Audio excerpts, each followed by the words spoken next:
Não deixe a sua cor passar em branco.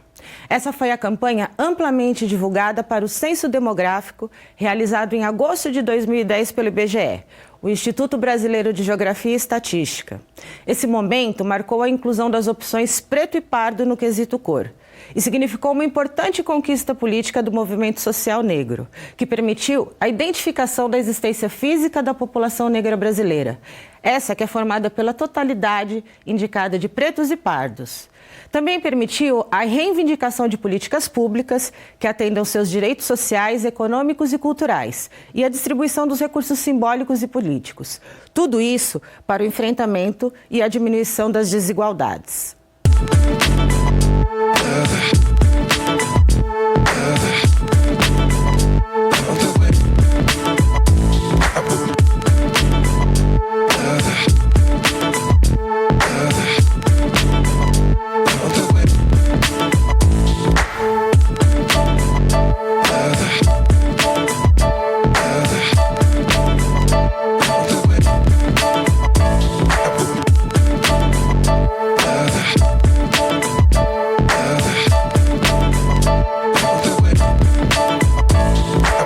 Olá, começa agora mais uma edição do Educando para a Diversidade.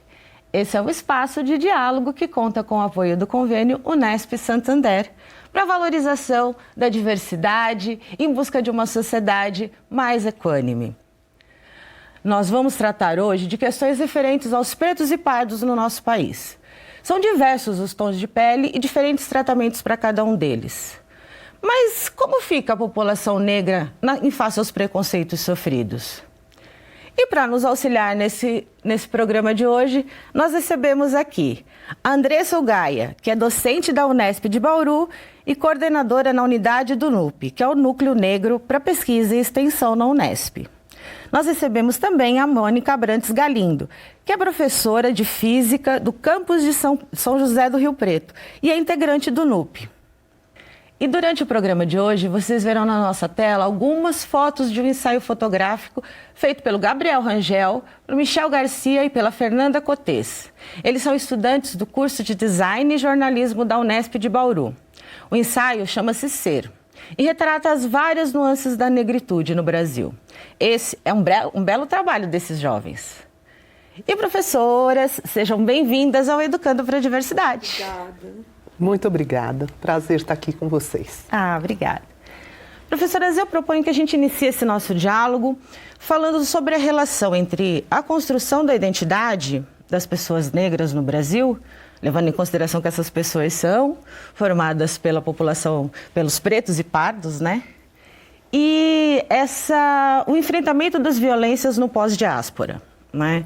A gente pode falar que há pelo apagamento, né, uma tentativa de apagamento histórico dos valores civilizatórios afro-brasileiros. Eu estou falando de corporeidade, memória, religiosidade. Essa construção de identidade, ela sofre um pouco de dificuldade na sua construção? Fala. Olha, essa dificuldade você está sendo generosa, né? Mas tudo bem. É uma provocação.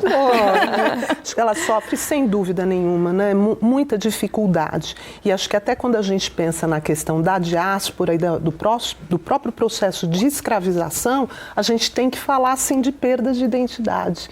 Porque senão você não tem esse processo. Então você tem que falar de silenciamento, você tem que falar de distanciamento da família, você tem que falar de distanciamento da tua terra, da tua cultura, de você perder ou um esforço para que se perca quem você realmente é. Né? E inclusive de um ódio generalizado que tem que ser cultivado contra essas pessoas para que justamente a gente possa escravizá-los. Então a essência disso é a gente pensar em perda de identidade, em silenciamento, em desconstrução daquilo que pode ser alguma coisa própria de uma cultura de verdade. Né? Uma desvalorização desses referenciais.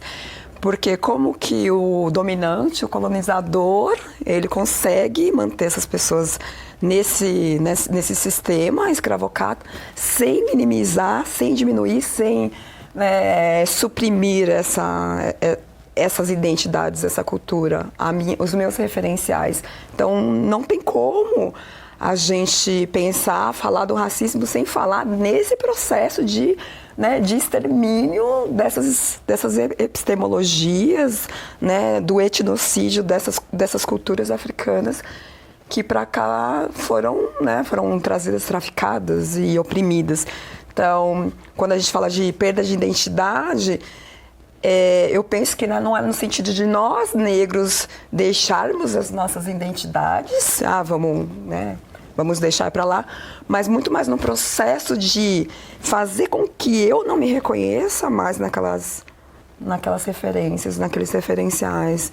Então, eu penso muito que esse processo colonizador faz com que a gente realmente negue por uma questão de obrigação. Eu tenho que negar, mas não porque eu quero, mas porque eu sou obrigada a negar esses meus referenciais. E justo essa tentativa, né, de sobrepor, né, uma forma, uma visão de mundo, e a gente está falando aí da eurocêntrica, né, sobrepor uma visão de mundo a várias outras, né, e aí hoje a gente tem a forma do racismo brasileiro se pensar, né, que foi estruturado lá atrás, né, historicamente, e se estruturou estrutural sistemicamente, pensando justamente nisso, nesse apagamento, sobrepondo uma estética, um olhar, uma visão de mundo, né, que apaga a existência biológica e física da população negra, né?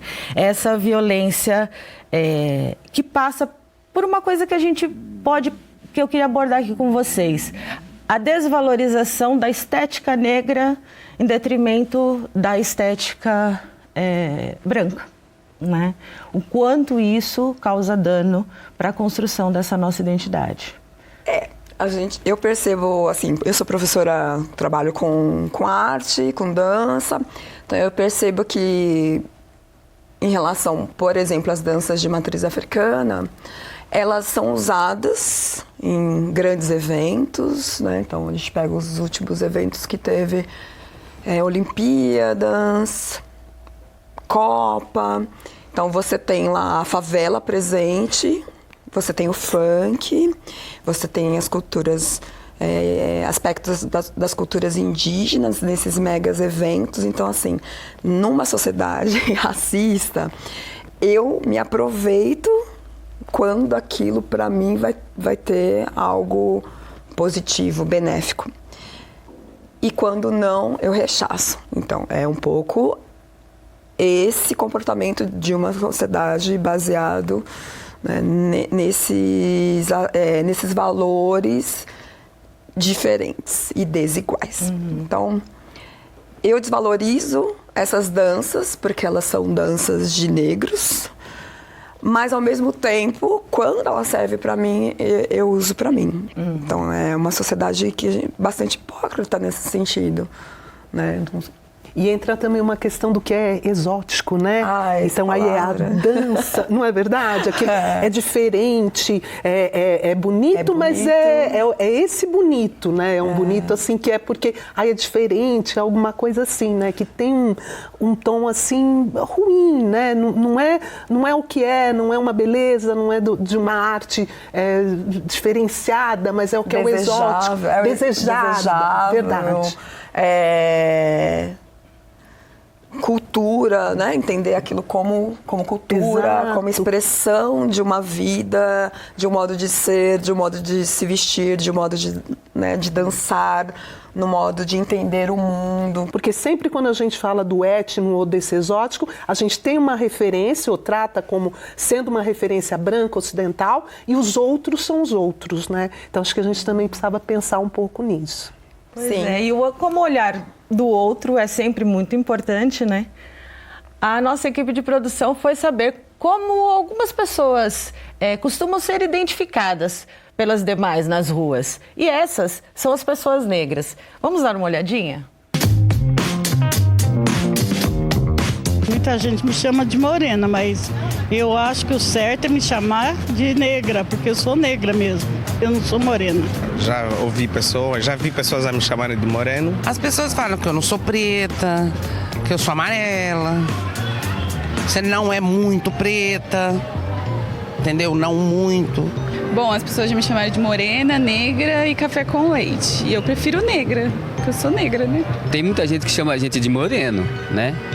Alguns já me chamaram de neguinho. As pessoas já me chamaram de leite com café, de mulatinha, de morena, de nega. Me chamam de negrão, moreno, cor, café com leite. Às vezes falam que você não sabe o que você quer, você é amarelo, você não é nenhuma cor nem outra. Você não se encaixa em uma posição, mas eu me considero negro e queria ser me chamado de negra. Eu me sinto muito, muito ofendida quando me chamam de morena, porque eu não sou morena, eu sou negra. Negra. E, tá claro que eu sou negra e, pra mim, moreno é uma pessoa do tom da pele branca com os cabelos escuros.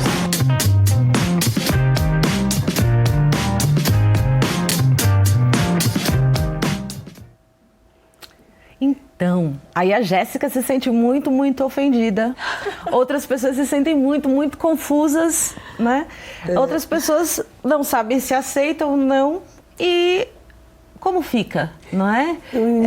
Isso é confuso, isso é ofensivo, né? Como é que a gente trata isso politicamente? Como é que isso acontece? Sei que tem questões pessoais, né, muito particulares, mas o que nos interessa, né? Como sociedade, assim. Acho que a gente pensar na construção, né, nessa nossa mestiçagem, a gente entende um pouco melhor essa confusão e esses termos tudo mais. Mas acho que uma coisa que é legal da gente pensar nisso é o quanto pensar que ser negro, né, ainda quando você fala, não, você não é muito negro, é porque é considerado negativo. Então, se eu sou sua amiga, eu falo assim, não, mas você não é muito preta, né? E entendo isso como sendo um elogio, por quê? Porque ser preto é ruim. Então eu viro e falo, não, mas o seu cabelo não é tão crespo. Eu quero amenizar, né? Como se fosse necessário amenizar. Né? Então, acho que na base disso tudo está uma essência muito triste, que é o seguinte: o branco é bom e o negro é ruim. E aí eu vou construindo tudo isso, né? Porque a minha amiga, eu viro assim e falo, mas você é minha amiga, eu nem percebo que você é preta, porque se fosse era um problema, né?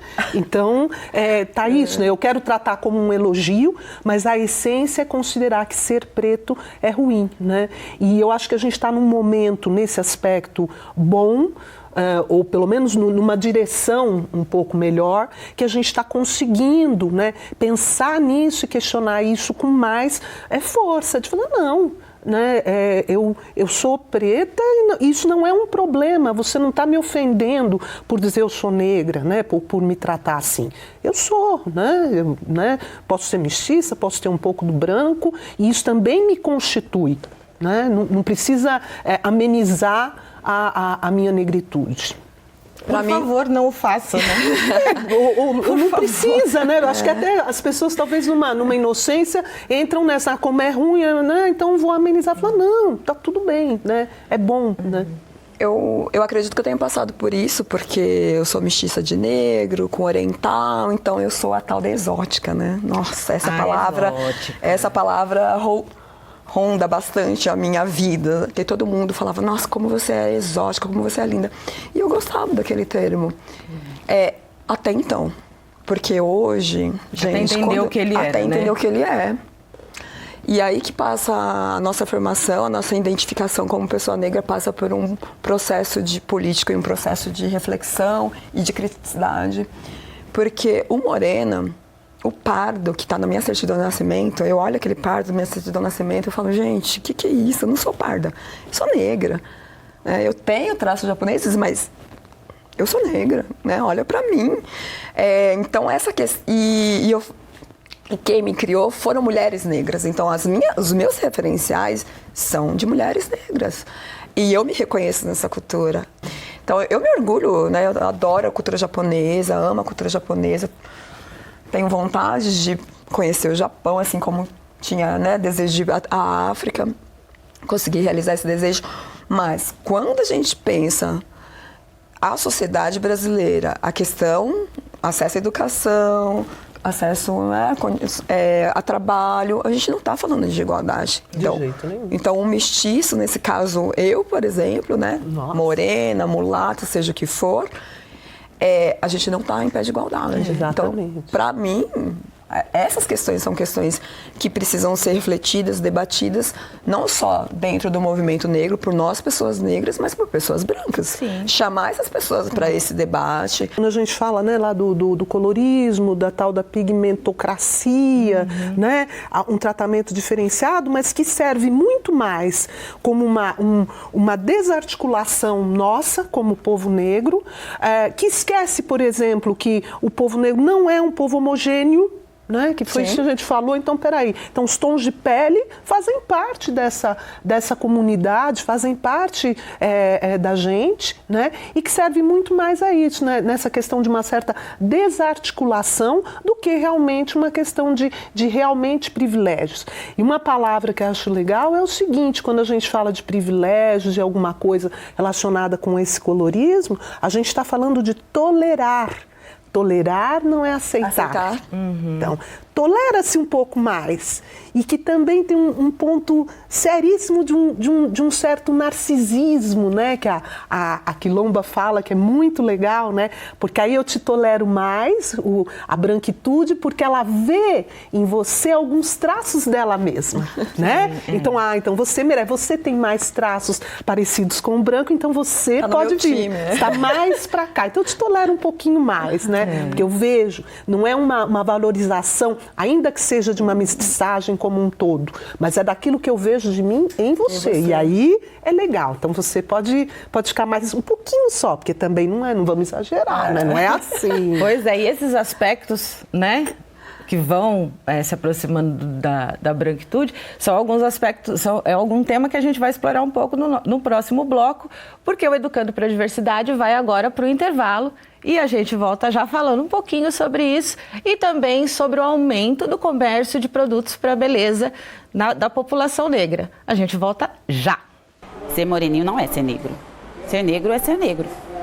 Quando alguém se dirige a mim dizendo, você é moreninha, eu sempre gosto, assim, de um tom delicado, dizer que eu sou negra mesmo. As pessoas tentam amenizar um pouco, né, na hora de dizer, talvez porque acham que vai chatear a pessoa ou coisa assim. Mas eu acho que a gente tem que ser reconhecido, é negro, somos negros, então ser negro não me incomoda.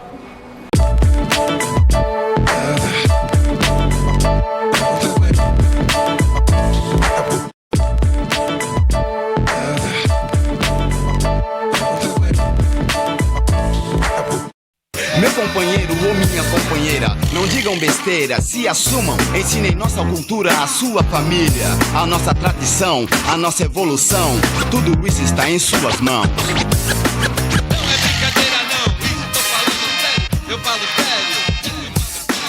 95, 300 anos de Zumbi, vamos homenageá-lo, agindo assim. Afro-brasileiro, sabe quem eu sou? Afro-brasileiro, me diga quem você é. Afro-brasileiro, sabe quem eu sou? Afro-brasileiro, afro-brasileiro, me diga quem você é. Afro-brasileiro, sabe quem eu sou? Estamos de volta com Educando para a Diversidade e nesse bloco vocês ouviram a música Afro-Brasileiro. Essa tem tudo a ver com o tema que a gente está tratando hoje, que cerca as questões da construção da identidade dos pretos e pardos no Brasil. E para nos auxiliar nesse debate hoje, estão com a gente a Andresa Gaia, que é docente da Unesp de Bauru e coordenadora na unidade do NUP, que é o Núcleo Negro para Pesquisa e Extensão. E a Mônica Abrantes Galindo, que é professora de Física do campus de São José do Rio Preto e integrante também do NUP. Professoras, a gente falou no último bloco, né? Estava terminando a discussão, queria retomar aquela ideia, né, que você falou, professora Mônica, dos pardos e de algumas questões de privilégios que cercariam as questões dos traços físicos, porque a gente tem uma população brasileira, população negra brasileira composta por pretos e pardos de diversos tons de pele, né? Mas a questão da mestiçagem e até desse colorismo que você citou, pode trazer a ideia de que existe uma certa tolerância em relação aos tons de pele mais claros, né? E eu acho que não é aceitação, né, que a gente falou, é uma tolerância que você disse, né? Mas isso não quer dizer que essas pessoas não enfrentam as dificuldades de um racismo estruturado que é histórico e foi organizado naquele projeto de apagamento da presença do negro no Brasil, não é isso? Exatamente, né? Acho que a gente volta para aquelas questões de olha a nossa sociedade, né? Quando a gente pega, por exemplo, cargos de liderança, poder, quando a gente vê o acesso, cultura, enfim, essas situações de uma certa forma são de que a gente não devia chamar de privilégios, mas são de que todos deveriam ter, mas que a gente é obrigado a fazer isso, a gente não vai ver grupos de brancos e pardos. A gente vai ver uma certa cor ali, a gente vai ver brancos. E quando a gente pega, por exemplo, a nossa periferia, quando a gente vê a população encarcerada, quando a gente vê as escolas públicas, infelizmente, não no geral, mas quem está lá, aí sim a gente vê pretos e pardos. Então é nesse sentido que a gente precisa entender a que grupo pertencemos, sim, né? E isso está posto, né? Quando a gente fala também que ser preto ou ser branco não é uma questão de pele, mas um lugar, né, que a gente ocupa na nossa sociedade. E no Brasil isso é muito forte, né, porque parece que até essa suposta permissão faz a gente poder andar de um lado para o outro. Não é verdade, né? A gente está colocado ali. Agora, de novo, a gente pensa o seguinte, isso a quem serve essa discussão, essa coisa de preto mais claro, você não é tão preta assim, né? Como se fosse uma coisa negativa ser preto, né? Serve a uma questão do racismo mesmo, não é? Porque divide de alguma forma, né? Não considera a nossa completude como mestiços, como pardos, seja lá como a gente fala, e na verdade joga, né? Com uma certa, alguns privilégiozinhos, ou algum acessozinho, ou alguma tolerância um pouco maior e que até chega, como foi dito mesmo, confunde, né, o lugar onde nós estamos, né, de que lugar que a gente está falando.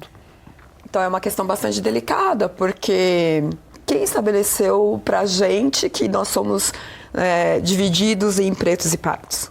É um questionamento que a gente tem que fazer e eu acho que a gente precisa fazer essa discussão, porque esse pardo tem gerado esse não lugar. E esse não lugar tem gerado sofrimento para muitas pessoas.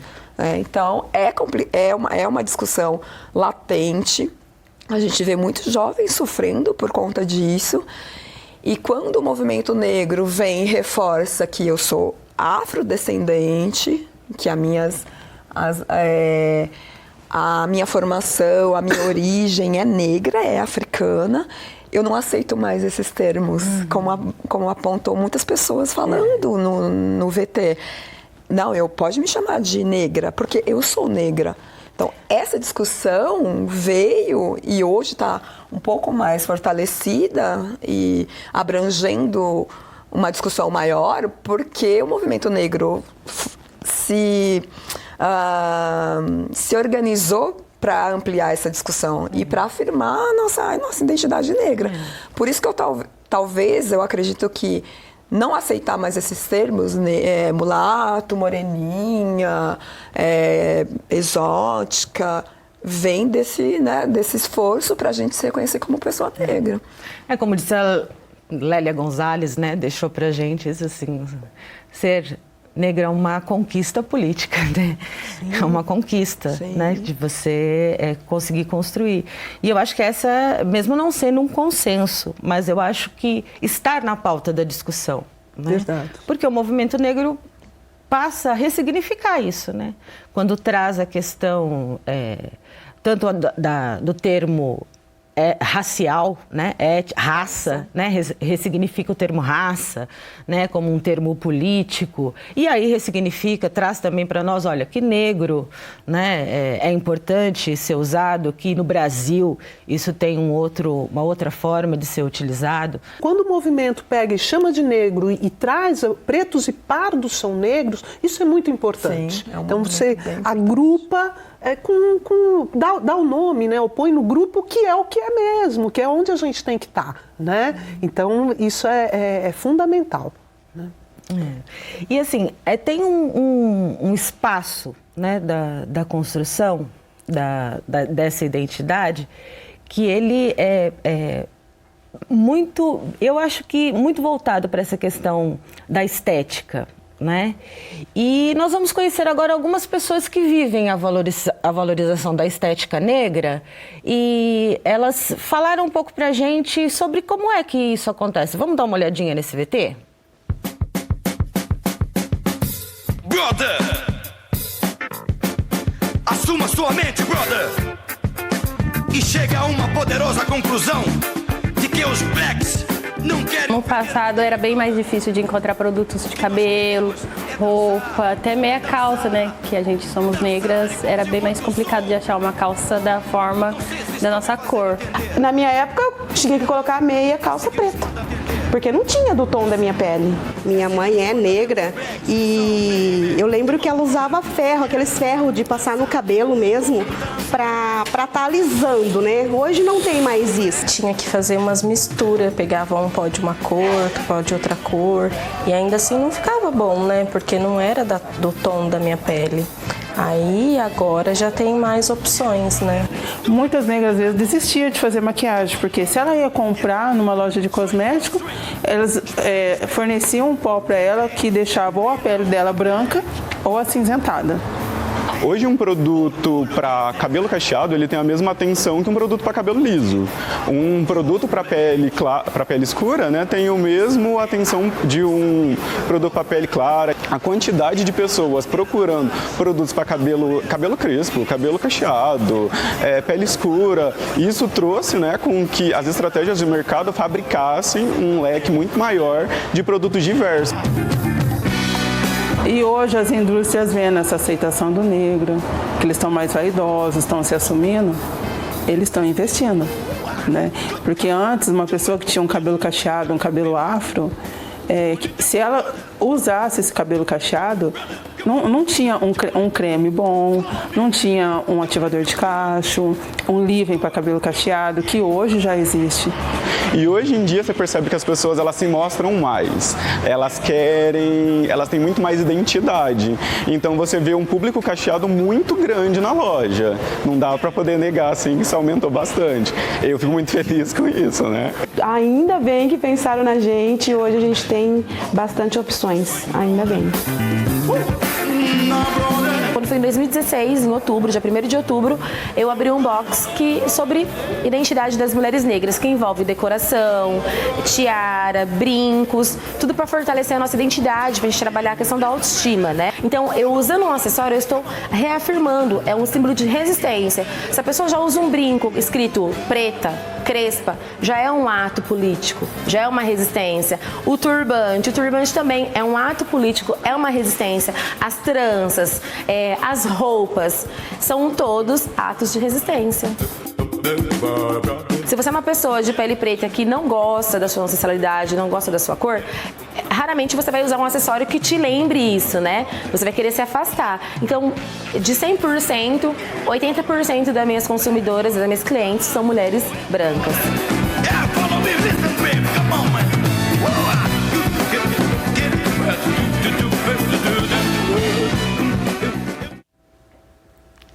Nós temos um mercado, um mercado para produtos de beleza, em que nós podemos ter a nossa presença valorizada para fazer a propaganda desses produtos, né? Mas muitas vezes nós temos esse mercado aproveitado por pessoas que usam, né, de uma chamada afroconveniência para poder fazer a propaganda desses mesmos produtos. Eu acho que vocês gostariam de comentar sobre isso, fazendo essa relação com os produtos de beleza, não é? Ai, ai, ai. Ter produtos é muito bom.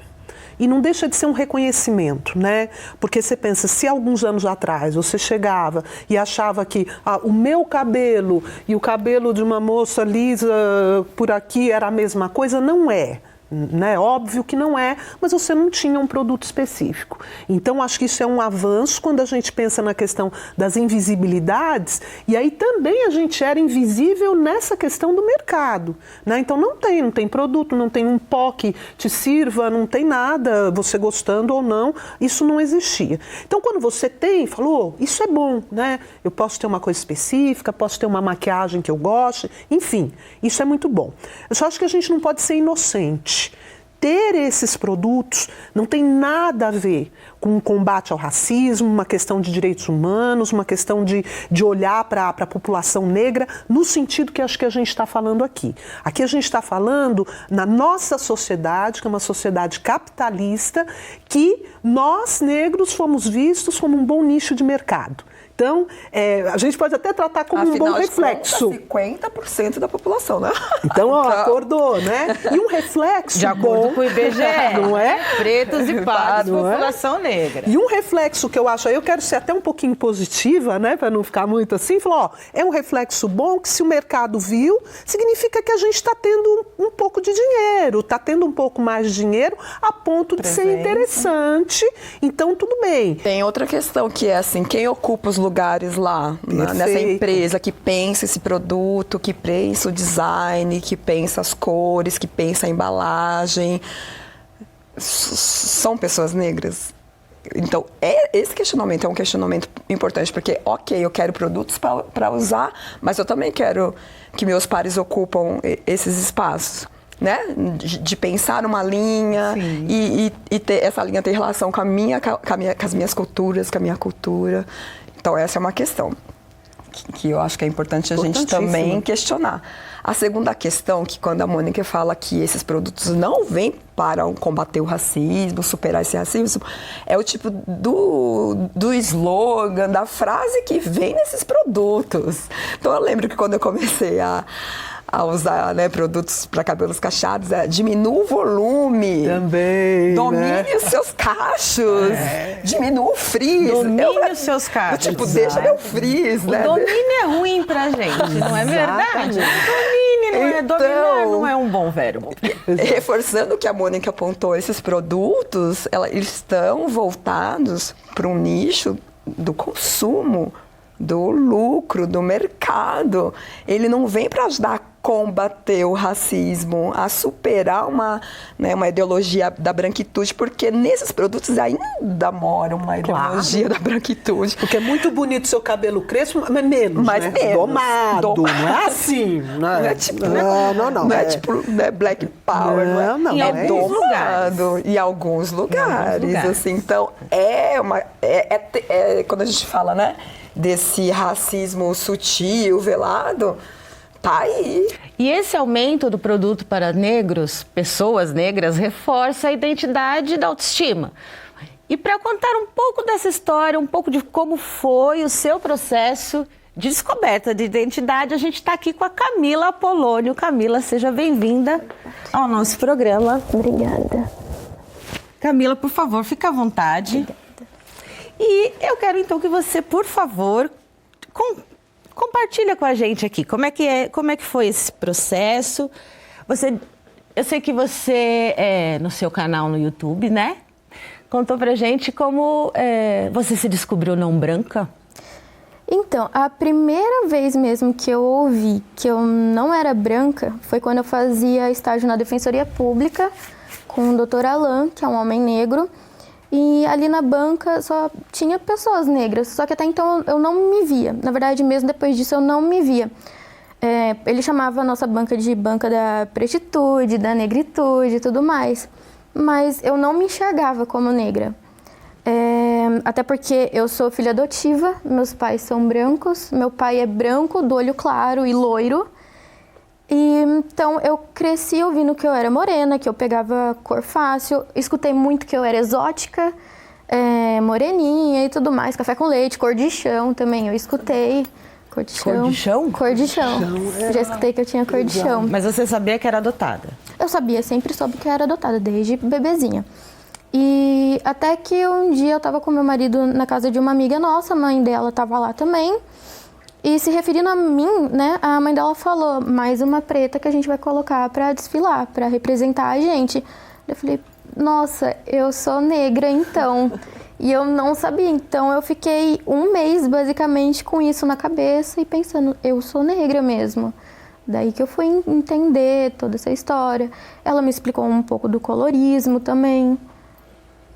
Porque essa fala preta, quando ela diz assim, é mais uma preta que a gente coloca para representar, é porque essa pessoa já era ativista, já tinha ação, porque essa fala foi uma fala de uma pessoa que está lá fazendo um movimento e quando ela fala assim, representar, significa que você era uma pessoa importante para aquele espaço. Sim, eu me senti totalmente inserida em algum lugar, porque até então, como tinha essa questão de me chamarem de morena e tudo mais, eu me sentia num limbo, porque ao passo que eu queria fazer alguma coisa no cabelo, vamos supor, luzes loiras, mas não combina com você porque você não é branca. E por um outro lado, sabe, era muito contraditório, eu me sentia realmente num limbo. Daí depois disso que a Carla falou, que é uma militante daqui de Bauru, participa do Turbantaço e tudo mais, ela foi me inserindo nessa cultura negra que eu fui entendendo cada vez mais e senti que eu estava em casa, estava no meu lugar, senti que eu estava no meu espaço. E como é que foi isso em casa com a sua família? Aí você diz assim, nossa, agora eu já sei. Né? Eu não sabia, mas agora eu já sei. Eu já sei onde é que eu tô, como é que eu sou, a que grupo eu pertenço. Como é que foi? Teve um estranhamento? Como é que você lidou com isso em casa e como é que a sua família reagiu? Minha mãe, ela entende bem mais que o meu pai. Meu pai olha pra mim e fala, você não é preta, você não é negra, você é super clara, sabe? Então eu já não converso mais tanto assim com ele sobre isso. É um pensamento que eu já percebi que eu não vou mudar, mas a minha mãe me respeita bem mais como uma mulher negra. Eu me sinto emocionada quando eu vejo uma jovem falando que ela se descobriu negra, porque esse também foi o meu processo. Cada dia, se cada menina se reconhecer negra, significa que a gente está fazendo o nosso papel bem, como educadora, como professora, assim. Eu acredito muito nisso. E todo esse processo de descobrimento, de possibilidade de se assumir, vai chegando também numa época muito tardia para muitos de nós, para mim também, né? É quase como uma permissão, né? Você fala assim, olha, você pode, né? Então, isso também, até eu digo que é um momento que eu ainda vivo, né? Quer seja em relação à estética, ao cabelo, ao poder falar sobre esse assunto. É muito particular, né? Mas, assim, é para todas nós. Porque assim, são várias histórias que vão repetindo que temos enfrentamentos. Nós somos, né, uma mídia radical, nós somos um discurso político, né? A nossa presença é um discurso, né? E a nossa construção de identidade é isso, o olhar pra gente é isso. Então nós estamos nesse enfrentamento cotidianamente, né? E Camila, sim, então assim, eu quero agradecer essa sua colaboração, foi muito bom te ouvir, né? Eu acho que obrigada, eu que agradeço. Esse caminho importante que você traçou e veio aqui compartilhar com a gente e nos emocionou. Eu acho que vai reverberar dentro da gente e de muitas outras pessoas, viu? Eu agradeço muito a sua participação. Muito obrigada. Obrigada. E nós vamos para um breve intervalo e na volta nós vamos falar sobre as fraudes na autodeclaração racial. O Educando para a Diversidade volta já.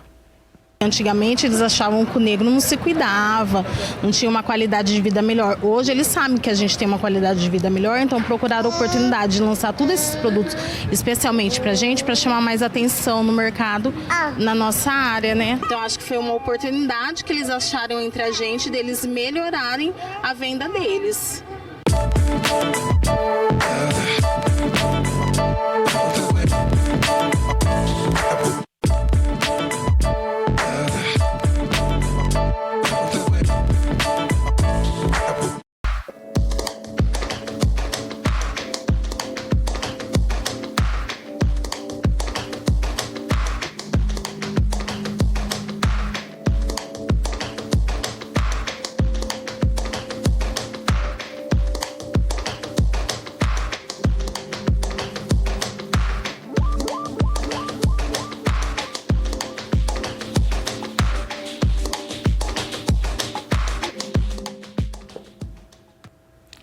Estamos de volta com Educando para a Diversidade e hoje nós estamos tratando de questões que permeiam a identidade de pretos e pardos no Brasil. E contribuindo com o nosso diálogo de hoje estão Andresa Ugaia, que é docente na Unesp de Bauru e é coordenadora na unidade de Bauru do NUP, que é o Núcleo Negro para Pesquisa e Extensão da Unesp. Também conosco está a Mônica Abrantes Galindo, que é professora de Física no campus de São José do Rio Preto e também é integrante do NUP. Na nossa tela, vocês estão conferindo o ensaio fotográfico Ser, que é do Gabriel Rangel, do Michel Garcia e da Fernanda Cotes. E é uma bela amostra da identidade dos pretos e pardos aqui no Brasil. E a Unesp foi a primeira universidade pública do estado de São Paulo a implantar o sistema de reserva de vagas para alunos que estudaram o ensino médio integralmente em escolas públicas, sendo que 35% dessas vagas são destinadas a pretos e pardos e indígenas. Também ela foi a primeira a expulsar no final de 2018 os integrantes que fizeram uma falsa declaração racial, como nós vimos aqui nas manchetes, no começo desse bloco. Professoras, nós temos assim as comissões que avaliam as autodeclarações, né? Quando os estudantes ingressam no vestibular, eles fazem uma autodeclaração e depois nós passamos por um processo de verificação dessas autodeclarações. Como esse processo funciona? Houve-se uma grande quantidade de denúncias sobre as fraudes desse processo. Então, a instituição se vê obrigada a investigar essas denúncias, porque ela poderia sofrer uma sanção do Ministério Público. Então, tem essa questão que é uma questão bastante importante de ser apontada. E isso a universidade tem autonomia, então ela só não faz se ela não quiser. Como existiu, né, teve início essas denúncias, a universidade, a Unesp, se viu obrigada a organizar uma ação para verificar se esses alunos que entraram pelo sistema do vestibular. Em 2018, então, criou-se comissões locais, que foram chamadas de comissões locais em diferentes campos da Unesp, e essas comissões foram compostas de várias pessoas, docentes, discentes, funcionários técnicos administrativos, então tinha uma composição mista. E esses alunos, então, eram chamados, todos os alunos que entraram, primeiro foram chamados os alunos que foram denunciados, e foi feita uma entrevista com esse aluno. Depois foram chamados todos que entraram pelas cotas. Por quê? Porque havia aí uma discussão sobre e quem não foi denunciado, mas é branco. Então, o que a gente pensou que seria, né, o mais correto? Então, chamar todos. E aí foi feito essa chamada e era uma entrevista com essa comissão local que foi feita. Isso foi feito ano passado, né, Mônica? Esse ano já houve uma mudança, já criou-se uma comissão local, né, em São Paulo, né, uma comissão central, que os trabalhos são feitos lá na reitoria em São Paulo. São professores de vários campos, são 5 pessoas, eu acho, acho que é. 5 pessoas.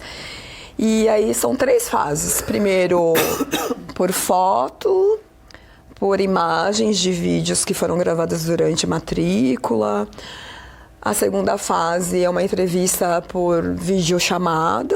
E a última, em caso precisa tirar alguma dúvida ou não consegue comprovar, essa comissão central vai até o local onde esse discente ou essa discente está matriculado. Então, houve uma mudança nesse processo de averiguação. É verdade. Acho que é até justamente um processo. Então acho que eu entendo que a Unesp ela foi amadurecendo, reorganizando, vendo como isso funcionava melhor.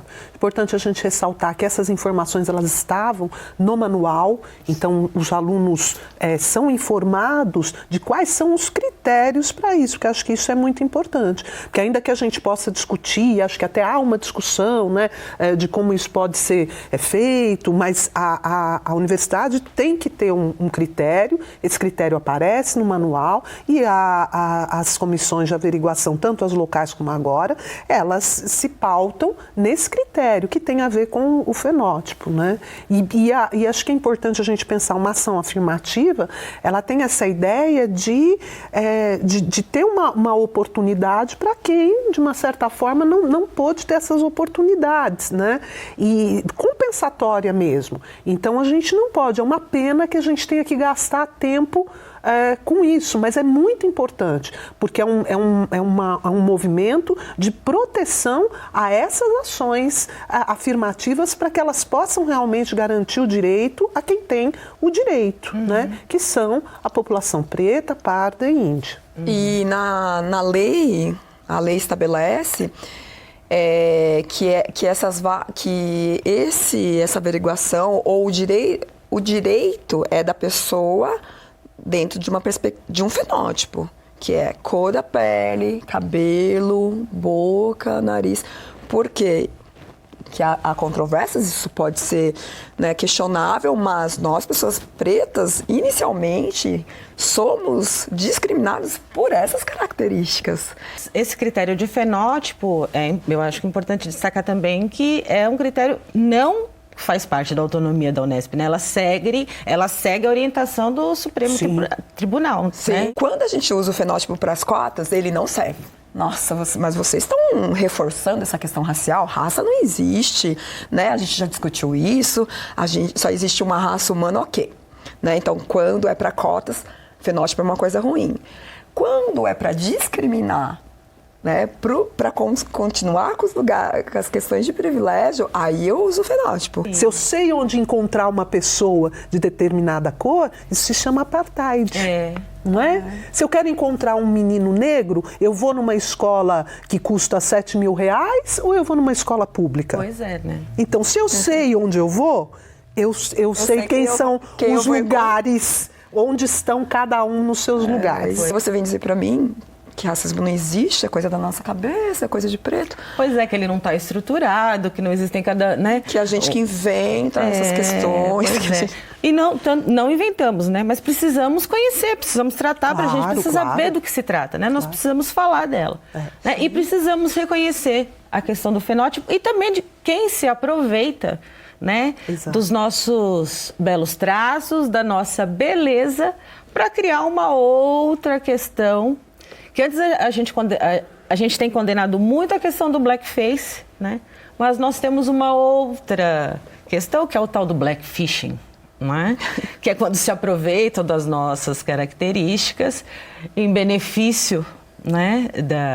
Se aproveitam do nosso fenótipo para criar oportunidades e muitas vezes roubá-las de nós, né? E aí vem, né, uma pessoa que se fantasia, né, de negra, se pinta e passa ou porque acha bonito, porque elas usam diversas justificativas. Não, eu sou assim mesmo porque eu acho lindo, porque isso, porque aquilo, né, boca e nariz e outros atributos e tal, e usa e ocupa esse espaço. E aí as mulheres vão, olha, e denunciam, né? A gente sabe que existe porque é uma denúncia, né, e cria esse termo. Então é por isso, né, que o espaço, elas são aceitas, né?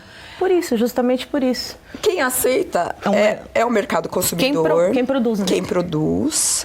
Quem aceita ainda é essa sociedade racista que aceita, porque quem denunciou foram as mulheres negras que se sentiram ofendidas, incomodadas, violentadas simbolicamente por essas mulheres brancas que se pintam, porque é bem isso que elas fazem, né? Se pintam, usam da estética negra, que tem todo um significado, uma simbologia. Então, as tranças, não hoje a gente trança o cabelo porque é bonito, mas o trançado né? Tem significados dentro de uma determinada cultura. Só que, no meu ponto de vista, elas trazem coisas muito negativas em relação à mulher negra. Primeiro que elas reforçam vários estereótipos, né, da mulher negra fogosa, da cor da pele, da cor do pecado, a sensualidade, esse exotismo da mulher negra, né, lábios volumosos, peitos, bunda volumosa. Então, assim, para mim, elas fazem vários desfavores. Uma ocupando o espaço que poderia ser de uma mulher negra, e a segunda coisa é reforçando estereótipos que a gente tem combatido ao longo da nossa vivência como mulher negra.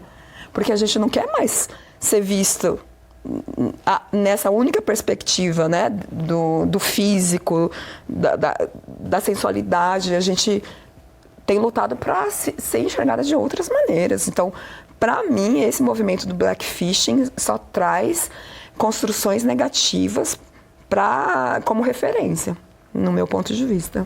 Não faz sentido, não é? Se você, numa população que você tem mulheres negras, você fazer uma representação dessas coisas.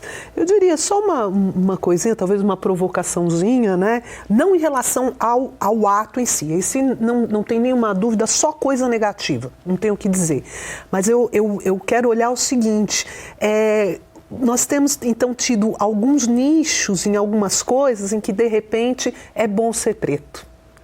Então, isso eu acho que a gente pode olhar com um certo bons olhos nesse sentido. Mas é claro que quando o outro, de novo, né, se apropria, quando eu tenho um lugarzinho que é melhor, aí eu tenho outro que vem e se apropria. Mas acho que a gente pode reforçar um pouquinho, olha, há lugares então que isso começa a ser visto de uma outra maneira. E isso é bom, falo assim, olha, é legal eu ser preta, é legal eu ser negra, então tanto é que estão pegando. Mas é um enfrentamento constante. As conquistas, você conquista um espaço, mas é uma luta para conquistar, é uma luta para manter, né?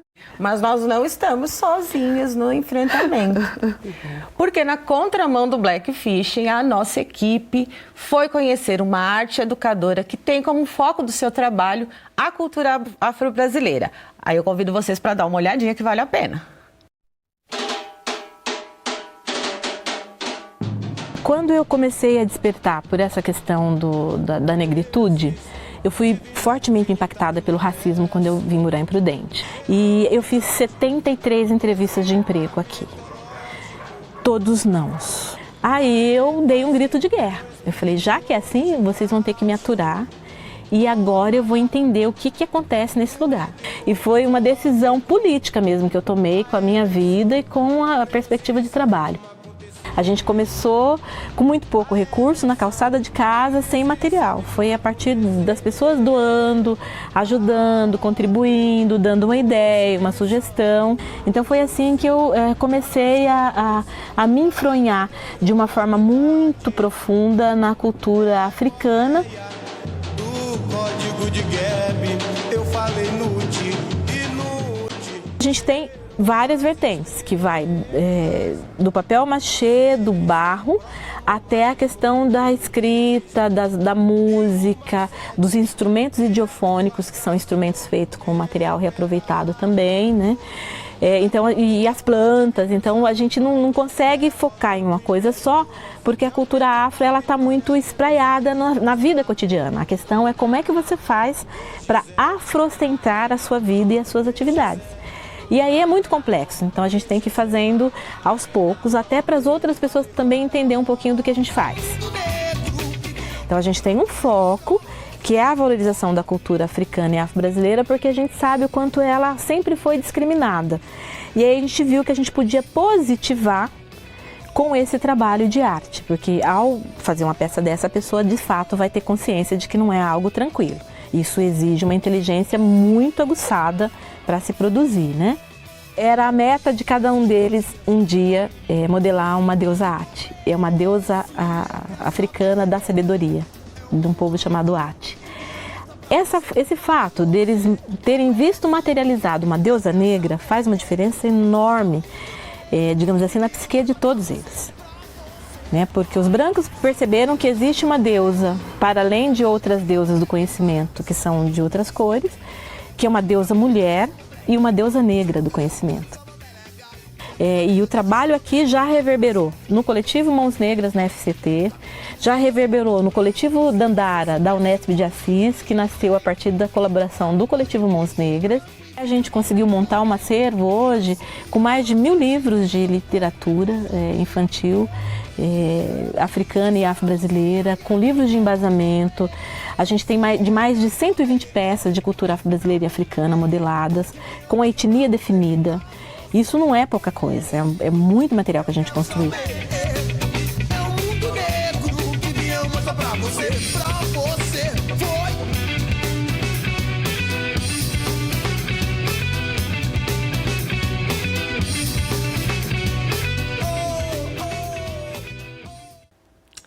Parabéns, Ivonete. Seu trabalho é muito importante para a gente, não é, professoras? Aí que conforta ver uma mulher negra, que sou, né? Quantas entrevistas de trabalho sem conseguir ir fazendo isso. Então, é isso que eu gostaria de ver nas mulheres negras, né? Mulheres fortes e que fazendo um trabalho, valorizando a cultura. Aí que está a importância dessas pessoas, né? Dessas mulheres. Muito legal. E legal ver isso, né? Ela transformar uma experiência que foi ruim e que a gente não quer que aconteça, né? Não é porque não aconteceu, ela inverteu. Mas que bom, pegou aquilo e transformou em alguma coisa tão boa, tão demonstrando a cultura, fazendo realmente, virando aquele jogo de mostrar alguma coisa muito interessante e, de novo, mostrando aquela força que ela tem. E com uma griot, né? Uma verdadeira griot passando isso, porque a gente conseguiu ver muitas crianças no quintal dela, sentado, fazendo junto. Verdadeira griot, né? Pois é, nossa intenção é essa, fazer junto, né? E assim a gente agradece a companhia de vocês aí. E aqui é de vocês, fazendo junto com a gente, professoras, esse programa maravilhoso. Obrigada. Muito obrigada. Prazer estar com vocês, Foi né? Muito bom. Muito bom. Obrigada. O Educando para a Diversidade fomenta discussões sobre a inclusão e a diversidade e tem o objetivo de contribuir com uma sociedade mais empática. E aí eu lembro que esse programa ele tem o convênio do Unesp Santander.